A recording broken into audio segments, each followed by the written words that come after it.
Friends എല്ലാവർക്കും ശ്രീസ് PSC വേൾഡിലേക്ക് സ്വാഗതം. നമ്മൾ ഇന്ന് രാഷ്ട്രപതിമാരാണ് ഇന്ന് മുതൽ പഠിക്കാൻ തുടങ്ങുന്നത് കേട്ടോ.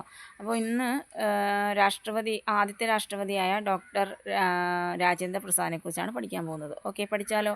അദ്ദേഹം 1884 ഡിസംബർ 3 ബീഹാറിലാണ് ജനിക്കുന്നത്. ബീഹാർ ഗാന്ധി എന്നാണ് അദ്ദേഹം അറിയപ്പെട്ടിരുന്നത്. അതുപോലെ 1950 മുതൽ 62 വരെയായിരുന്നു അദ്ദേഹത്തിൻ്റെ ഔദ്യോഗിക കാലാവധി എന്ന് പറയുന്നത്. തുടർച്ചയായി ഏറ്റവും കൂടുതൽ തവണ അല്ലെങ്കിൽ ഏറ്റവും കൂടുതൽ കാലം രാഷ്ട്രപതിയായിട്ടിരുന്ന വ്യക്തിയാണ് അദ്ദേഹം. തുടർച്ചയായി 2 തവണ രാഷ്ട്രപതിയായ വ്യക്തിയാണ്. ഉപരാഷ്ട്രപതിയാകാതെ രാഷ്ട്രപതിയായ വ്യക്തിയാണ് ഡോക്ടർ രാജേന്ദ്ര പ്രസാദ് എന്ന് പറയുന്നത്. അതുപോലെ 1939 സുഭാഷ് ചന്ദ്രബോസ് രാജിവെച്ചതിനെ തുടർന്ന് INCയുടെ അധ്യക്ഷനായിട്ട് വന്നത് ഇദ്ദേഹമായിരുന്നു. അതുപോലെ India divided, Satyagraha at Champaran, ഇതൊക്കെ അദ്ദേഹത്തിൻ്റെ പ്രധാനപ്പെട്ട കൃതികളാണ്. ഓക്കെ, അപ്പോൾ അതുപോലെ തന്നെ ഭരണഘടനാ നിർമ്മാണ സമിതിയുടെ സ്ഥിരം അധ്യക്ഷനായിട്ട് തിരഞ്ഞെടുക്കപ്പെട്ട വ്യക്തിയും ആരായിരുന്നു? ഡോക്ടർ രാജേന്ദ്ര പ്രസാദ് ആയിരുന്നു. ഓക്കെ, അപ്പോൾ രാജേന്ദ്ര പ്രസാദ് ഇമ്പോർട്ടൻ്റ് ആണ് PSCയുടെ ചോദ്യങ്ങളിൽ. അപ്പോൾ എല്ലാവരും നന്നായിട്ട് പഠിക്കുക. Okay, by.